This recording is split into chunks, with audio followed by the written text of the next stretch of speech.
오늘 같이 나눌 말씀은 사사기 16장의 말씀입니다. 16장 4절에서 6절과 15절에서 21절까지를 제가 봉독하도록 하겠습니다. 이후에 삼손이 소래 골짜기에 들릴라라 이름하는 여인을 사랑하며 블레셋 사람의 방백들이 그 여인에게로 올라가서 그에게 이르되 삼손을 꾀어서 무엇으로 말미암아 그 큰 힘이 생기는지, 그리고 우리가 어떻게 하면 능히 그를 결박하여 굴복하게 할 수 있는지 알아보라. 그리하면 우리가 각각 은 1100개씩을 내게 주리라 하니, 들릴라가 삼손에게 말하여 청하건대 당신의 큰 힘이 무엇으로 말미암아 생기며 어떻게 하면 능히 당신을 결박하여 굴복하게 할 수 있을는지 내게 말하라 하니. 15절입니다. 들릴라가 삼손에게 이르되 당신의 마음이 내게 있지 아니하면서 당신이 어찌 나를 사랑한다 하느냐. 당신이 이로써 3번이나 나를 희롱하고 당신의 큰 힘이 무엇으로 말미암아 생기는지를 내게 말하지 아니하였도다 하며 날마다 그 말로 그를 재촉하여 조르매 삼손의 마음이 번뇌하여 죽을 지경이라. 삼손이 진심을 드러내어 그에게 이르되 내 머리 위에는 삭도를 대지 아니하였나니 이는 내가 모태에서부터 하나님의 나시린이 되었음이라. 만일 내 머리가 밀리면 내 힘이 내게서 떠나고 나는 약해져서 다른 사람과 같으리라 하니라. 들릴라가 삼손이 진심을 다 말해주므로 사람을 보내어 블레셋 사람들의 방백들을 불러 이르되 삼손이 내게 진심을 알려주었으니 이제 한 번만 올라오라 하니 블레셋 방백들이 손에 은을 가지고 그 여인에게로 올라오니라. 들릴라가 삼손에게 자기 무릎을 베고 자게 하고 사람을 불러 그의 머리털 7가닥을 밀고 괴롭게 하여 본즉 그의 힘이 없어졌더라.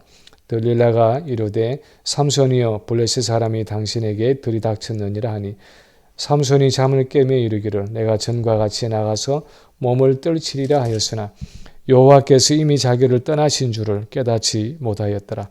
블레셋 사람들이 그를 붙잡아 그의 눈을 빼고 끌고 가사에 내려가 노줄로 매고 그에게 옥에서 맷돌을 돌리게 하였더라. 그의 머리털이 밀린 후에 다시 자라기 시작하니라. 아멘.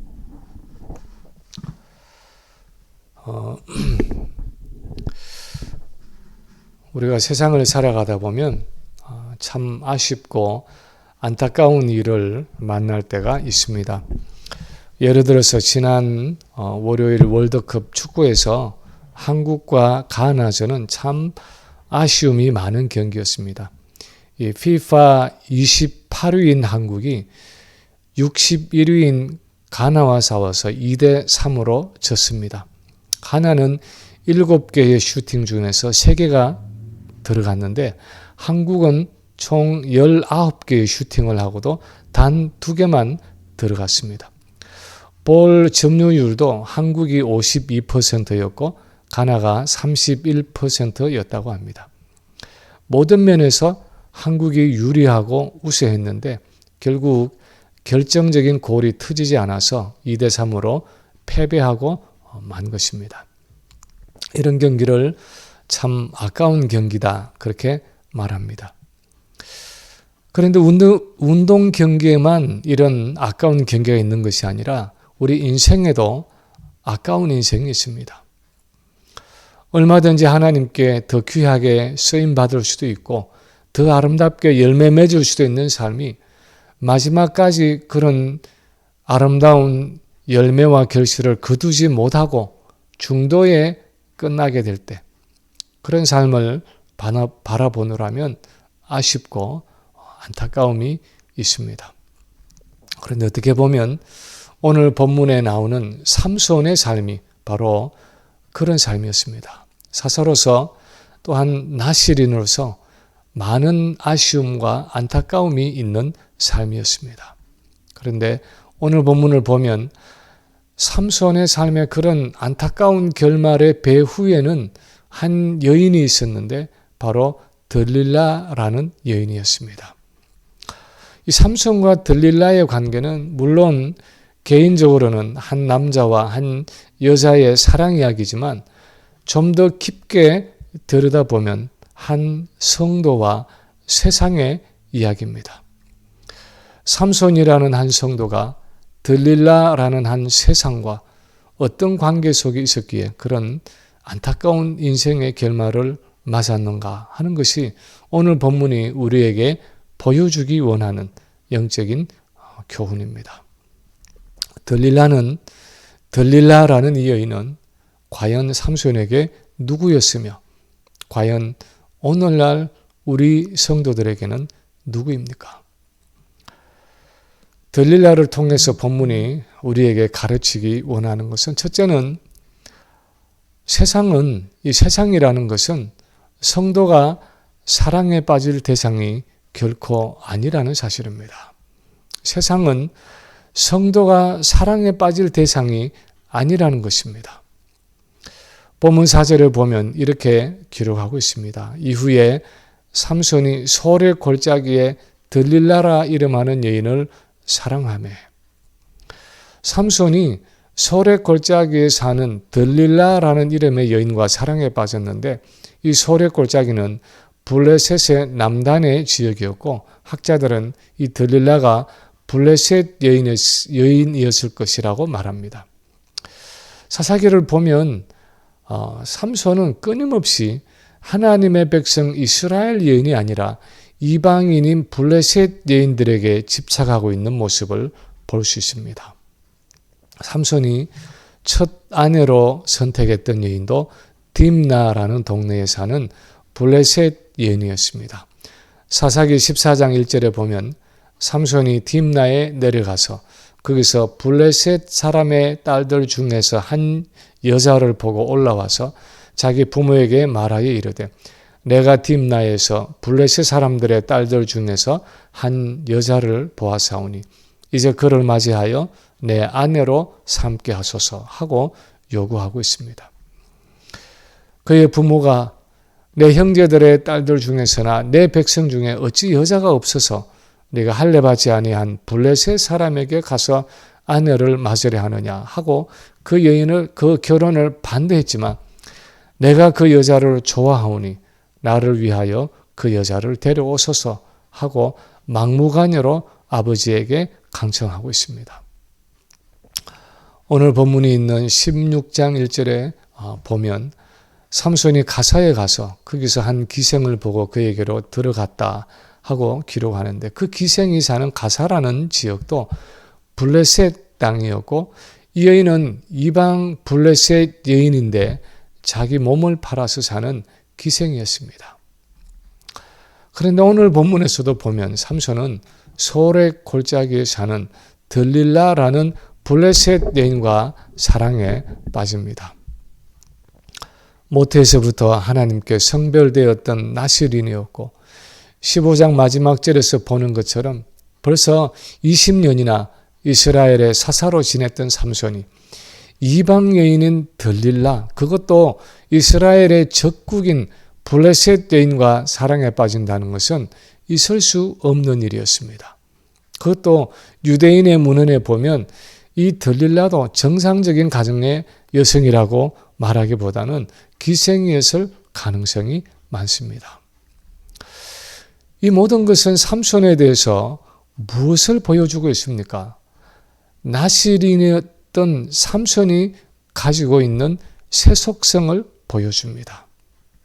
하나님의 언약 백성이고 그것도 거룩하게 구별된 나실인이면서도 굳이 이방 여인들을 사랑하는 그의 마음속 깊은 곳에 깔려있는 세속성을 보여주는데 하나님 앞에서 거룩함의 서원을 지켜야 할 헌신된 사람이었고 하나님이 세우신 이스라엘의 사사로서의 사명이 있었지만 삼손은 그런 것들을 전혀 개의치 않고 자기 마음대로 살아갔다는 것을 보여주고 있습니다.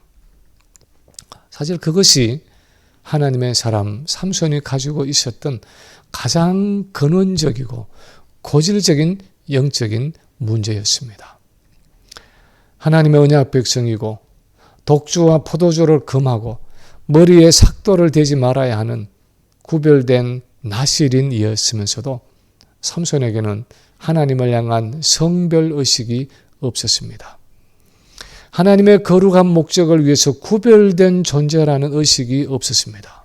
그렇기 때문에 이방인이고 그것도 적국인 블레셋 여인이고 또 푸도덕한 여인이었던 들릴라와 쉽게 사랑에 빠질 수 있었던 것입니다. 오늘날 우리 그리스도인들의 문제도 이 삼손처럼 하나님을 향한 성별의식이 없이 세상을 살아가는 경우가 많다는 것입니다. 내가 하나님의 언약 백성이고 그리스도인이라는 거룩하고 헌신된 모습으로 살아가야 하는 영적인 나시린이고 내가 하나님의 나라를 위해서 이루어야 할 사명이 있다는 사실을 새까맣게 잊고 살아가는 것입니다. 그래서 나도 모르게 내 안에 있는 죄성을 따라서 세상을 사랑하고 세속적인 가치관을 따라 살아가는 경우가 많다는 것입니다. 그러나 요한일서 2장 15, 16절에 보면 사도 요한은 이렇게 쓰고 있습니다. 이 세상이나 세상에 있는 것들을 사랑하지 말라. 누구든지 세상을 사랑하면 하나님의 사랑이 그 안에 있지 아니하니 이는 세상에 있는 모든 것이 육신의 정욕과 안목의 정욕과 이생의 자랑이니 다 아버지께로부터 온 것이 아니요 세상으로부터 온 것이라. 우리 그리스도인들은 세상이나 세상에 있는 것들을 사랑하지 않아야 하는데 왜냐하면 세상을 지배하는 가치관은 육신의 정욕과 안목의 정욕과 이생의 자랑이기 때문이라는 것입니다. 육신적인 쾌락을 추구하는 것과 눈으로 보는 즐거움을 추구하는 것, 이 세상에서 가지고 이룬 것들을 가지고 자랑하는 일, 이런 것들이 세상이 가진 가치관의 특징이라는 것입니다. 사실 그것이 지금 현재 우리가 살아가고 있는 이 세상이 가진 성공의 척도이고 행복의 기준입니다. 부유해지고 유명해지는 것, 그것이 오늘날 우리 주변의 사람들이 보편적으로 추구하는 가치관입니다. 그런데 언약 백성인 우리 그리스도인들은 이런 세상과 사랑에 빠져서는 안 된다는 것입니다. 예수님이 요한복음 17장에서 기도하신 내용처럼 세상 속에서 살아가지만 세상에 속한 자로 살아가서는 안 된다는 것입니다. 고린도전서 7장에 보면 바울은 이렇게 표현하고 있습니다. 안에 있는 자들은 없는 자 같이 하며 우는 자들은 울지 않는 자 같이 하며 기쁜 자들은 기쁘지 않는 자 같이 하며 매매하는 자들은 없는 자 같이 하며 세상 물건을 쓰는 자들은 다 쓰지 못하는 자 같이 하라. 다시 말하면 이 세상을 살아가면서 하나님이 우리에게 주신 그 모든 분복을 마음껏 누리되 그것에 집착하지 말라는 것입니다. 그것에 대한 애착을 가지지 말라는 것입니다. 세상에서 하나님이 주신 분복을 마음껏 누리는 것과 세상에 집착하고 그것에 애착을 가지는 일은 어떻게 다른 것입니까? 하나님이 그것을 도로 가져가실 때 욥의 경우처럼 주시니도 여호와시요 거두시니도 여호와시오니 여호와의 이름이 찬송을 받으실지이다 하고 하나님께 여전히 감사하고 찬양할 수 있으면 그것에 애착을 가지지 않고 하나님이 주신 분복으로 누리고 있다고 말할 수 있습니다. 예전에 아이들이 어릴 때에 자동차를 몰고 캐나다를 한번 갔던 적이 있습니다. 어느 도시였는지 정확치는 않은데 인상적인 것은 하룻밤 묵고 가는 그 숙소가 그렇게 비싼 곳이 아니었는데도 미국과는 달리 굉장히 방이 넓고 시설이 잘 돼 있고 아침 식사도 잘 나왔다는 사실이 여전히 기억이 납니다. 집에는 케이블 TV가 없는데 거기 그 넓은 방에서 커다란 TV로 디즈니 채널의 영화를 같이 보고 또 아래층에 그 수영장에 내려가서 마음껏 수영을 하고 아침은 거기 있는 라비에서 맛있는 것들을 마음껏 먹은 후에 이제 체크아웃을 하려고 짐을 싸는데 아마 그때 초등학교 한 2, 3학년쯤 되었던 막내가 제게 와서 말했습니다. 아빠, 여기 며칠 더 있다 가면 안 돼? 나는 여기가 너무 좋은데. 아빠 여기 며칠 더 있다 가면 안 돼요? 나는 여기가 너무 좋은데. 이 모텔에 대한 애착이 생긴 것입니다. 큰 침대도 있고 케이블 TV도 있고 수영장도 있고 음식도 잘 나오고 모든 환경이 너무 좋은데 그냥 하룻밤 잠만 자고 떠나기는 아깝다는 것입니다. 여기서 더 오래 머물면서 그것을 더 많이 즐기고 싶다는 것입니다. 가야 할 목적지를 앞에 두고 돌아가야 할 집보다도 여기서 더 오래 머무르고 싶은, 더 즐기고 싶은 그것은 사실 일종의 애착인 것입니다. 그런데 우리도 세상에 대해서 이런 애착을 가지는 경우가 있습니다. 내가 살고 있는 집이 너무 좋아서 두고 떠나가기가 아까운 생각이 드는 경우가 있습니다. 내가 타고 있는 차가 너무 편해서 그것이 아니면 안 될 것 같은 느낌이 들 때가 있습니다. 내가 사랑하는 사람이나 내가 좋아하는 그 환경, 너무 좋아서 내가 가진 명예나 어떤 자리나 남들의 인정이 너무 좋아서 그런 모든 것들을 뒤로하고 하나님께 간다는 것이 어쩐지 아쉽고 아깝고 썩 내키지 않는 경우가 있습니다. 그러나 삼손의 삶을 통해 오늘 본문이 우리에게 말씀하는 것은 우리 그리스도인은 이 세상에 정들거나 이 세상과 사랑에 빠져서는 안 될 사람들이라는 것입니다. 둘째로 또한 오늘 본문이 말씀하는 것은 세상은 성도의 힘의 근원을 차단하는 사단의 미끼로 사용된다 하는 사실입니다. 세상은 성도의 힘을 차단한 그 힘의 근원을 잘라내는 미끼로 사용된다 하는 사실입니다. 오늘 본문에 보면 블레셋 사람의 방백들이 들릴라를 찾아와서 은밀하게 어떤 일을 시키고 있습니다. 그것은 삼손의 그 큰 힘의 근원이 무엇인지를 찾아내라는 것이었습니다. 5절에 보면 삼손을 꿰어서 무엇으로 말미암아 그 큰 힘이 생기는지, 그리고 우리가 어떻게 하면 능히 그를 결박하여 굴복하게 할 수 있을는지 알아보라 하고 시키고 있습니다. 삼손의 그 큰 힘이 어디서 나오는지 그 근원을 알아내어서 그 힘을 차단하고 그래서 그를 결박해서 굴복하게 하기 위해서 삼손을 유혹하는 것이 바로 들릴라가 해야 하는 일이었습니다. 사실 들릴라라는 이름의 뜻이 바로 매달려 있는 것, 다시 말하면 미끼라는 의미입니다. 우리 큐티 교재에 보면 들릴라의 이름의 뜻을 매달아둔 먹이라고 풀이하고 있습니다. 마치 물속에서 사는 그 고기를 잡기 위해서 낚싯대의 끝에다가 매달아 놓은 미끼와 같이 삼손을 유혹하기 위해서 매달아둔 먹이가 바로 들릴라였습니다. 그리고 정말 들릴라는 그 이름과 같이 아주 끈질기게 삼손을 유혹하고 있습니다. 6절에 보면 청하건대 당신의 큰 힘이 무엇으로 말미암아 생기며 어떻게 하면 능히 당신을 결박하여 굴복하게 할 수 있을는지 내게 말하라 하고 끊임없이 졸라대고 있습니다. 삼손이 들릴라라는 이름의 의미가 매 달아놓은 먹이, 즉 유혹의 미끼라는 사실을 알았더라면 그녀를 좀 더 일찍 경계할 수 있었을 것입니다.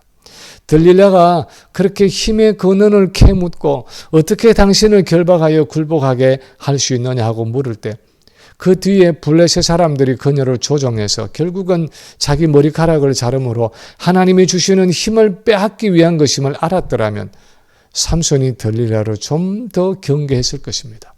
그런데 애석하게도 삼손은 영적인 눈이 어두워져 있었습니다. 그 유혹의 본질을 알지 못했습니다. 자기 능력을 찾아내어서 그 근원을 찾아내어서 그 능력을 차단하기 위한 블레셋 사람들이 그 들릴라라는 여인의 뒤에 진을 치고 있다는 사실을 보지 못했습니다. 그래서 결국 그 유혹에 빠지고 만 것입니다. 우리는 그것을 애석하게 여기고 삼손을 참 어리석고 불쌍하다고 생각합니다. 그러나 사실 그것은 삼손의 이야기가 아니라 바로 우리의 이야기입니다. 우리는 세상의 온갖 화려한 것들을 통해서 우리를 유혹할 때 그 배후에 있는 사단이 무엇을 노리는지를 볼 수 있어야 하는데, 그것은 바로 하나님의 언약 백성이고 영적인 나실인인 내 힘의 근원을 차단시켜서 나를 무능하고 무력한 그리스도인으로 만드는 일이라는 것입니다. 육신의 정욕과 안목의 정욕과 이생의 자랑이라는 세상의 유혹을 가지고 나를 얽어매고 하나님을 향한 나의 서원을 무너뜨리고 나의 헌신을 빼앗아감으로 내 영적인 능력의 근원을 차단해서 언약 백성으로서 또한 하나님의 나라를 위해 구별된 성도로서 마땅히 해야 할 일을 하지 못하게 하고 하나님의 일을 수포로 돌아가게 하는 그것이 바로 사단의 목적이라는 것입니다. 성경이 신약의 성도들에 대해서 거듭거듭 하고 있는 말씀은 예수님의 초림과 함께 드디어 구약 성경에 예언되었던 하나님의 나라가 임했고 그래서 종말이 시작되었다는 것입니다. 예수님의 초림과 함께 시작된 이 종말은 예수님의 재림으로 완성되는데 그동안에 하나님은 그 하나님 나라를 완성하도록 우리 신약의 성도들에게 여러 가지의 자원과 자산들을 주셨다는 것입니다. 그것을 예수님의 비유에서는 달란트라고 표현하고 있는데 우리의 재능뿐 아니라 우리 생명과 시간과 건강과 재물과 우리 모든 인생의 자산들을 다 포함하는 것입니다.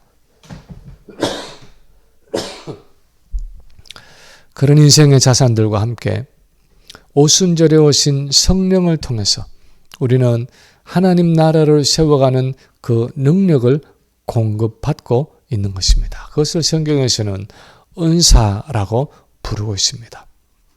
성령의 은사라고 부르고 있습니다.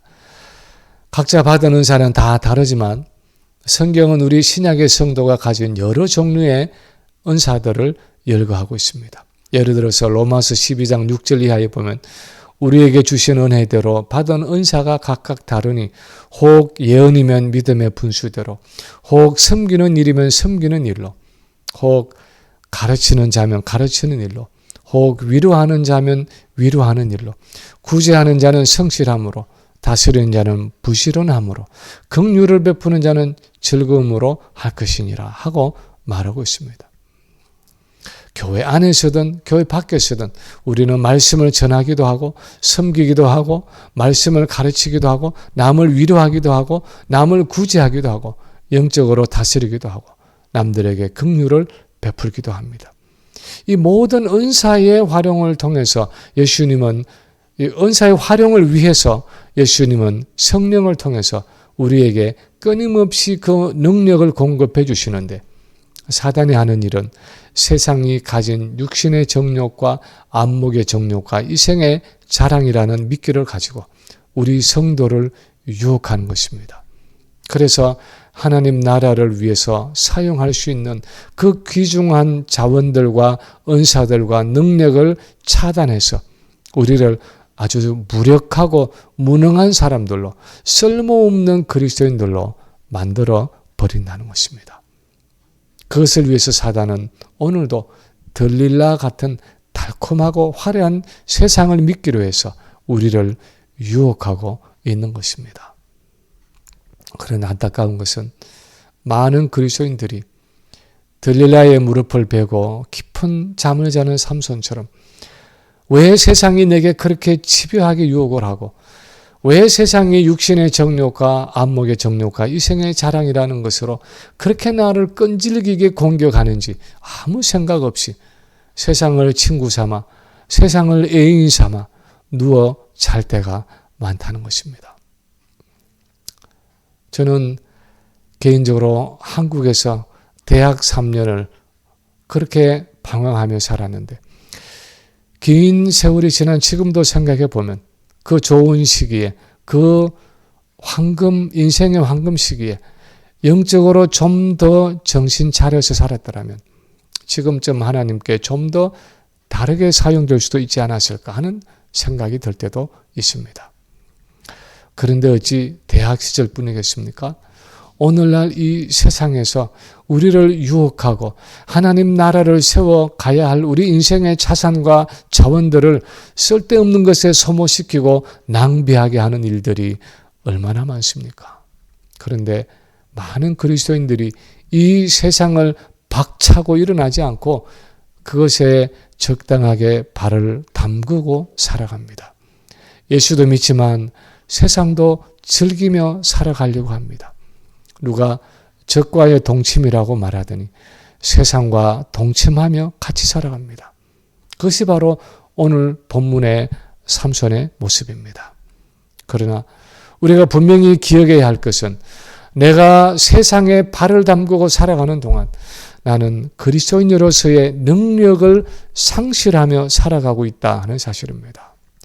세상이 우리에게 안락함을 주고 즐거움을 주고 쾌락을 주고 있을 때 거기에는 나도 모르게 치루어지는 대가가 있다는 것입니다. 그것은 하나님 나라를 세워가야 할 내 인생의 자산과 자원이 무기력하게 세상에서 낭비되고 그것을 세워가야 할 나의 능력의 근원이 약화되고 차단되어서 그냥 이름뿐인 그리스도인으로 말뿐인 신앙으로 무능하고 무기력한 성도로 살아가도록 만든다는 사실입니다.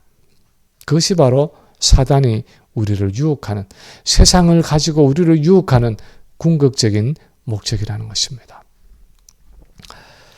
마지막으로 또한 오늘 본문이 우리에게 말씀하는 것은 세상은 결국 성도의 기대와 소망을 배신하고 만다는 것입니다. 세상은 결국은 우리 성도가 가지고 있는 세상을 향한 그 기대와 소망을 배신하고 만다는 것입니다.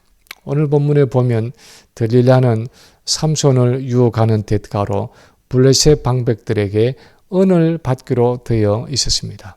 5절 후반에 보면 우리가 어떻게 하면 능히 그를 결박하여 굴복하게 할 수 있을는지 알아보라. 그리하면 우리가 각각 은 1,100개씩을 내게 주리라 하고 말하고 있습니다. 이렇게 엄청난 양의 은을 받기로 한 들릴라는 삼손의 비밀을 캐내기 위해서 집요하게 유혹을 하는데 15절에 보면 당신의 마음이 내게 있지 아니하면서 당신이 어찌 나를 사랑한다 하느냐. 당신이 이로써 3번이나 나를 희롱하고 당신의 큰 힘이 무엇으로 말미암아 생기는지를 내게 말하지 아니하였도다 하고 날마다 삼손을 재촉하면서 졸랐고 17절에 보면 그렇게 졸라대는 들릴라의 등살에 견디지 못한 삼손이 진심을 드러내어 그에게 이르되 내 머리 위에 삭도를 대지 아니하였나니 이는 내가 모태에서부터 하나님의 나시린이 되었습니다. 만일 내 머리가 밀리면 내 힘이 내게서 떠나고 나는 약해져서 다른 사람과 같으리라 하고 나시린으로서 그가 가진 비밀을 들릴라에게 토해놓고 맙니다.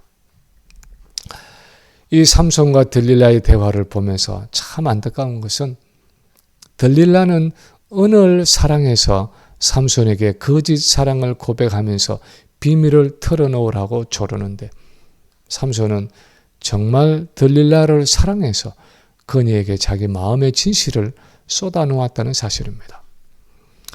아마도 삼손은 들릴라의 이 사랑의 고백이 진실하다고 믿었을 것입니다. 그래서 나시린으로서 자기의 비밀을 있는 그대로 털어놓은 것입니다. 그러나 들릴라가 사랑한 것은 삼손이 아니라 삼손을 넘겨주고 나서 받기로 한 엄청난 금액의 은이었습니다. 많은 그리스도인들이 정말 세상이 내게 행복을 줄 수 있다고 믿습니다. 세상이 가지고 있는 그 육신의 정욕과 안목의 정욕과 이생의 자랑이 정말 내게 만족을 줄 것이라고 생각합니다.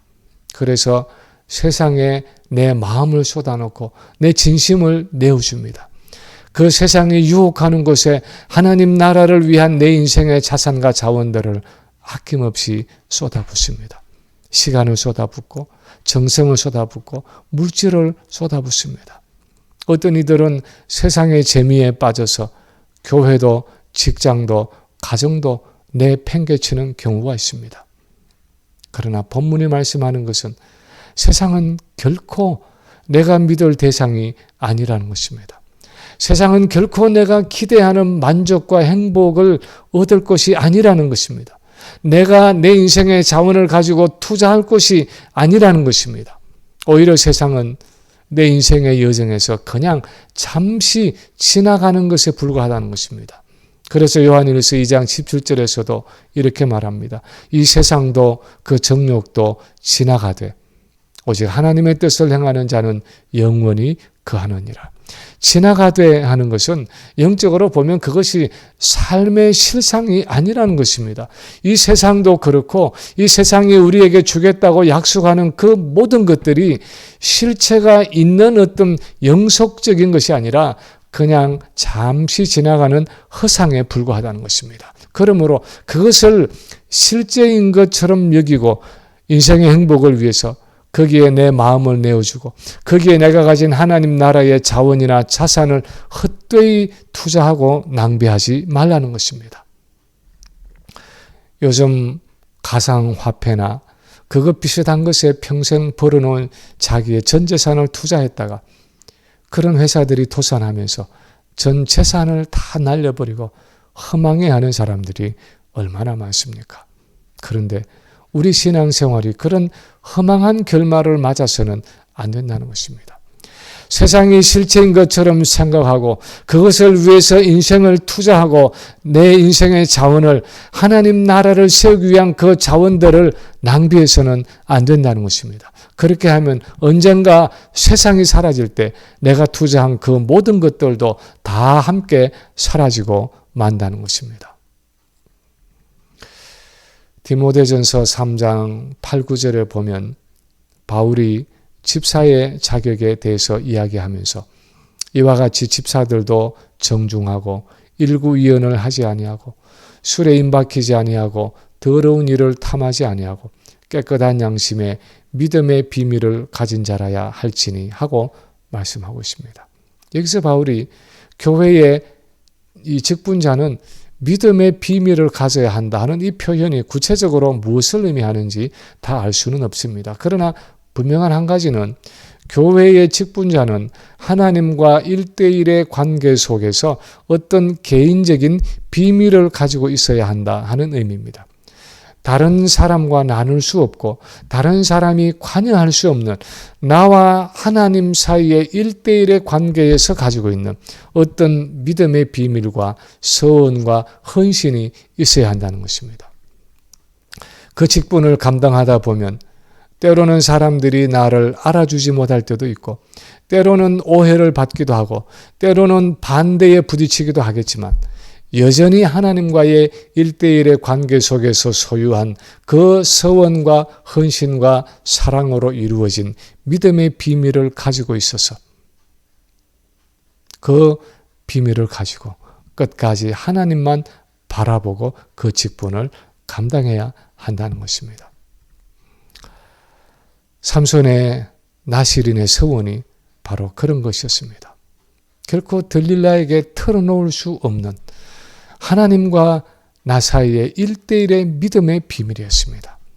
하나님 앞에서 본인이 지켜야 하는 서원이었습니다. 그런데 그것을 자기 손에서 놓아버린 것입니다. 1800년도 말 1900년도 초에 살았던 윌리엄 보든이라는 선교사는 백만장자 보든가의 상속자였습니다.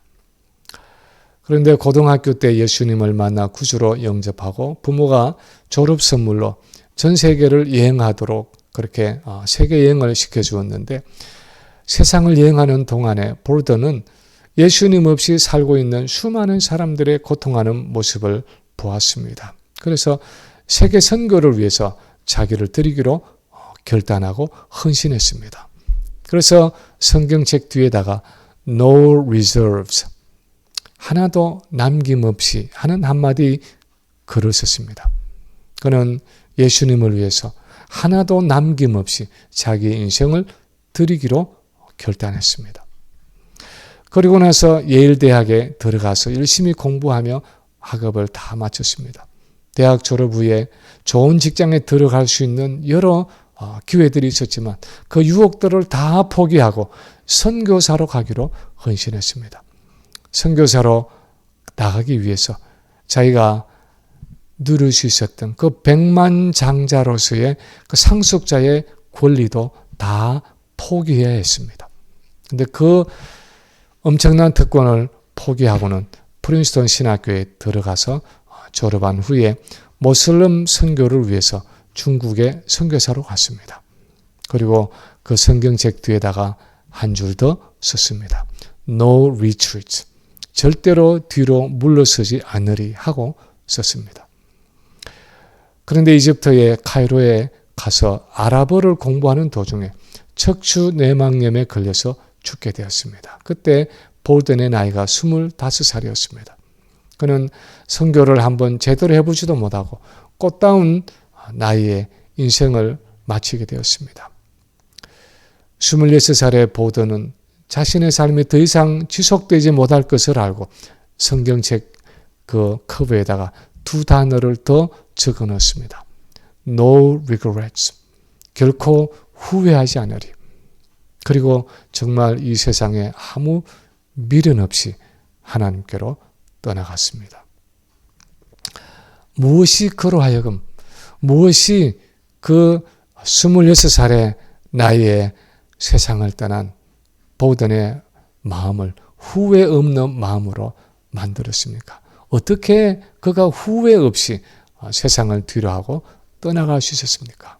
그는 하나님과의 믿음의 비밀을 가지고 있었습니다.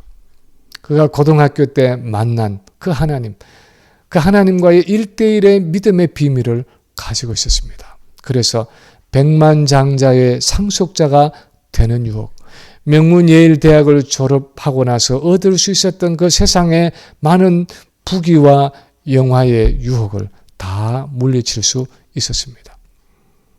세상이 그에게 줄 수 있는 그 많은 것들이 그냥 일시적이고 잠시 지나가는 영화뿐이라는 것을 그는 알고 있었습니다.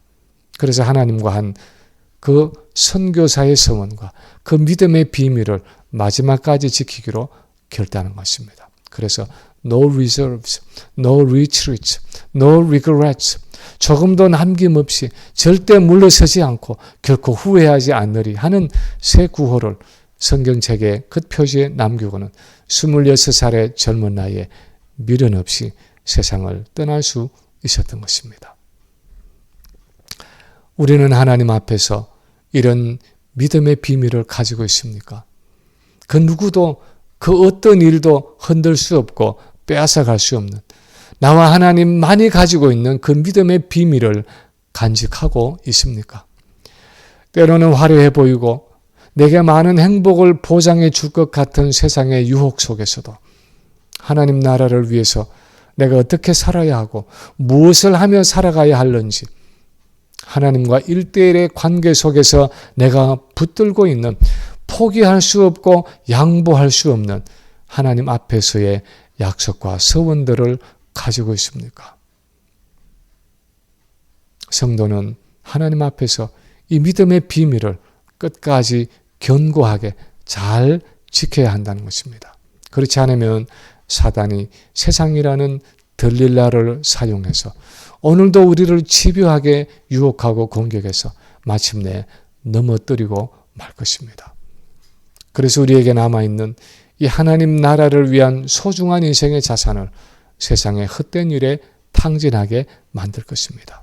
바라기는 항상 깨어 있어서 들릴라와 같은 끈질긴 세상의 유혹을 과감하게 떨치고 끝까지 믿음과 서원을 지키며 하나님의 나라를 세워갈 수 있는 우리 모든 성도들이 되시기를 주님의 이름으로 간절히 축원합니다.